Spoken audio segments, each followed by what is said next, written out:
And so the countdown begins for Mario Williams and Clayton Smith as we await their decisions, and all that's coming up after the bumper. Don't be cornering me. Hold up. Time. You gotta help me with that corner What's up, kinfolk? It's RJ Young. I am not on a step mill. Consider hitting the like and subscribe button because I upload a video every single day. It's always college football related, sports related. We have a good time. And today, we're going to talk about the waiting decisions for two top 2021 blue chip recruits, wide receiver out of Plant City, Florida, Mario Williams, and of course, Clayton Smith coming out of Texas, who Oklahoma would really love to get. Same thing with Mario Williams. Now, just checking in on the crystal balls, we got 14 predictions for one Mario Williams, 100% to Oklahoma, and we got 7 predictions for Clayton Smith, 100% to Oklahoma. Now, I've seen these things go the other way before, but usually the folks that get paid to know these things, myself included, usually get these things right. Now, 6'4", 220-pound Clayton Smith is an edge rusher, outside linebacker type with elite athleticism. And I want to stress elite here because he played both ways last year as a junior, catching touchdowns at wide receiver and coming off the edge like a holy terror. And the thing I love most about him is he does not have any quit, and he gives tremendous effort, and he has great engine, right? Because this dude has missed tackles and continued to pursue people and bring them down to the ground. From quarterbacks to running backs, he reads the zone option very well. He follows the football, makes the tackle. He's shown that he can get separation on the outside, which, from an agility standpoint, going right to left, it's not a bad thing for an outside linebacker to be able to do. This would also be a huge win for Jamar Cain, a big one for him to get in his first year at Oklahoma, where he, like others, is recruiting through this pandemic. Already hearing that the dead period is going to be extended through June 30th, which means that, now's the time to start dropping the hammer when you talk about trying to close the gap in recruiting, because Oklahoma currently ranks just inside the top 50 in the 247 Sports Composite and outside the top 50 in Rivals' rankings. And they really need some wins here with only 5 commits in the boat. This at a time when Ohio State has 17, North Carolina has 14, Clemson has 10, and of course Tennessee has 21. Need to start closing some distance, need to get some quality recruits in there, because the last two guys, while on the defensive side of the ball for Alex Grinch in Oklahoma, and Jordan Mooks and Danny Stutzman have been 3-star recruits. You need 4- and 5-star talent to compete for national championships. As a matter of fact, according to the blue chip ratio by 247's Bud Elliott, you probably need around 65% of your starting roster, or your entire roster, 85 scholarship players, to be blue chip recruits coming out of high school, which is where Mario Williams also helps you. 5'10", tremendous ability outside, plays 2 sports coming out of Plant City, Florida, where he helped lead the Raiders to their first state championship in decades. Leadoff hitter, came in relief in some pitching, can play some outfield for you, wants to play both sports at Oklahoma. His comp, like for many, is that Hollywood Brown type, where he's short, but also tremendous speed, can stretch the field for you, and looks good in the open field with the ball in his hands. Both of these guys would help vault Oklahoma into the top 30 at a minimum, and get you really started toward this trend of landing some high value commits, because just looking at the new top 247 sports rankings, which I'm going to go into a little bit more depth, I did go into a little bit more depth on.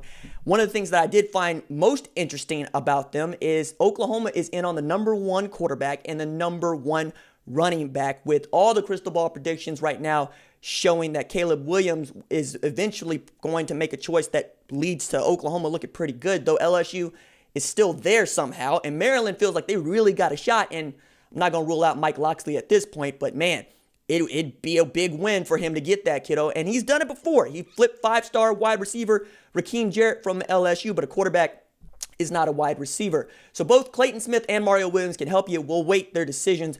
I believe Mario Williams is going to announce at midnight, which, okay, cool. Going to make us wait up for that. And then Clayton Smith at 2 o'clock in the afternoon that same Friday. So we'll know soon enough what these kiddos are going to do, and we'll see how this momentum helps carry Oklahoma, because they're coming off some virtual visits that got some rave reviews. We also know that Christian Leary is expected to announce on June 6th.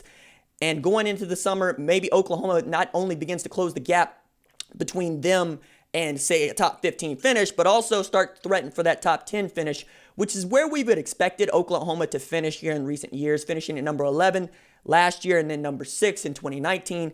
We see this odd number year where they are able to get a high-value quarterback into the boat has really been beneficial to what they want to accomplish in the years coming. I mean, we're all expecting Spencer Rattler to be quite the quarterback here in 2020. We get football, right? Which is another thing altogether. And one of the reasons why I'm interested in this time in recruiting, because while we're seeing this flurry of commitments in May, it's not necessarily that much more than what we used to seeing, but it is more than what we're used to seeing, which could lead to this sort of epic decommitment pandemic, if you will, in the fall, depending entirely upon whether or not people get to play college football or not.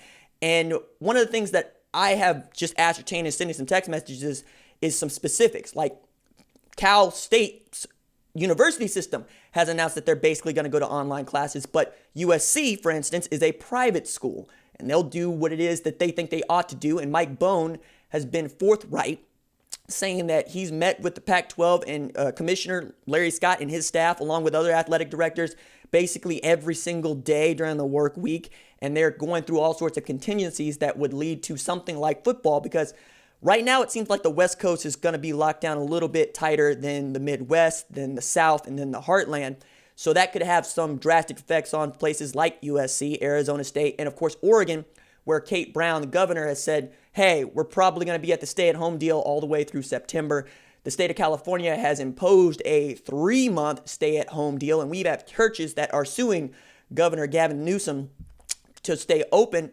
All going to see how this plays out. But right now, as it pertains to recruiting, I think if you don't see a college football season, a lot of these commitments stay locked up, right? If you see a college football season, and if you see a robust one, say Alabama gets to play 12 games, Oklahoma gets to play 12 games, and USC gets to play 12 games, you could see a lot of moving and shaking. But for instance, with guys like Corey Foreman or Mason Smith, it's going to be entirely dependent upon who's able to get those kids on the campus, if you're allowed to get them on the campus, because that's when you are really able to convince a kid to pull the trigger and make a decision that can affect your college football program for the better. I'm excited about what this summer could entail from a recruiting standpoint, while also being as optimistic as possibly can about getting college football, because again, you got people all over the board who have many different ways of looking at this. One in which Dennis Dodd thinks there's a 35% chance that we're going to have college football in the fall. One in which Joel Klatt believes that there's a 95% chance that we're going to have college football in the fall. I just want to get to the place where we have college football, because I, for one, I'm going to be very, very excited to get it. Probably going to crack a beer if, when, how we decide whether or not we're going to play football, and hope, like you hope, that everything goes as well as it possibly can. All right. That is it for me. Deuces.